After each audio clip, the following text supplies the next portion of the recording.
அனைவருக்கும் வணக்கம். சற்றுமுன்பு வெளியான முக்கிய அறிவிப்பு. தமிழ்நாடு போக்குவரத்து மற்றும் சாலை பாதுகாப்பு ஆணையர் 40 வயதுக்கு மேல் இருக்கும் வாகன ஓட்டிகளுக்கு புதிய விதிமுறைகளை அறிவித்திருக்கிறார்.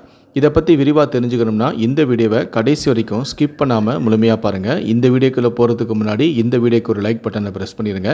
நீங்கள் இது வரைக்கும் என்னோட சேனலை சப்ஸ்கிரைப் பண்ணாமல் இருந்தீங்கன்னா மறக்காமல் சப்ஸ்கிரைப் பண்ணிக்கோங்க. கூடவே அந்த பெல் சிம்லையும் மறக்காமல் கிளிக் பண்ணிக்கோங்க. சரி, வாங்க இப்போது வீடியோக்குள்ளே போகலாம்.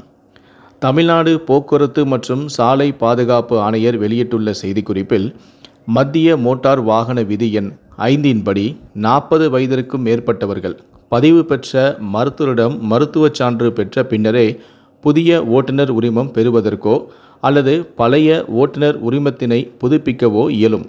மாநிலத்தின் ஒரு சில இடங்களில் தகுதி வாய்ந்த மருத்துவரிடம் மருத்துவச் சான்று பெறாமல் போலி மருத்துவரிடம் சான்றிதழ்கள் தயாரித்து அந்த சாரதி மென்பொருளில் பதிவேற்றம் செய்துள்ள நிகழ்வுகள் தொடர்ந்து நடைபெற்று வந்துள்ளன.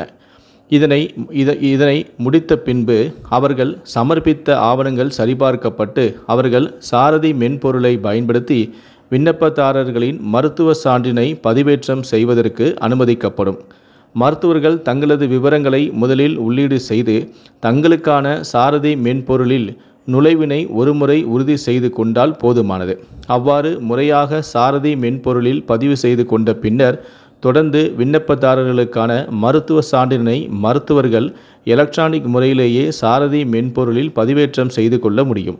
எனவே தமிழ்நாடு மருத்துவ கவுன்சிலில் பதிவு பெற்ற மருத்துவர்கள் மட்டுமே சாரதி மென்பொருளை இனி பயன்படுத்தி விண்ணப்பதாரர்களுக்கான மருத்துவ சான்றிதழினை மின்னணு வாயிலாக மட்டுமே பதிவேற்றம் செய்ய இயலும். இதன் மூலம் போலி மருத்துவர்கள் மூலம் வழங்கப்பட்ட மருத்துவ சான்றிதழை முறைகேடாக பயன்படுத்தி வந்ததும் தடுக்கப்பட்டுள்ளது. இந்த சாரதி மென்பொருளில் மருத்துவர்கள் தங்களது விவரங்களை உள்ளீடு செய்வது குறித்தும் தங்களது பதிவுகளை உறுதி செய்வது குறித்தும் நேற்று காலை 11 மணியளவில் மாநிலம் முழுவதிலும் உள்ள அந்தந்த வட்டார போக்குவரத்து அலுவலர்கள் மூலம் ஒரு செயல்முறை விளக்கமும் காண்பிக்கப்பட்டுள்ளது என்பது குறிப்பிடத்தக்கது.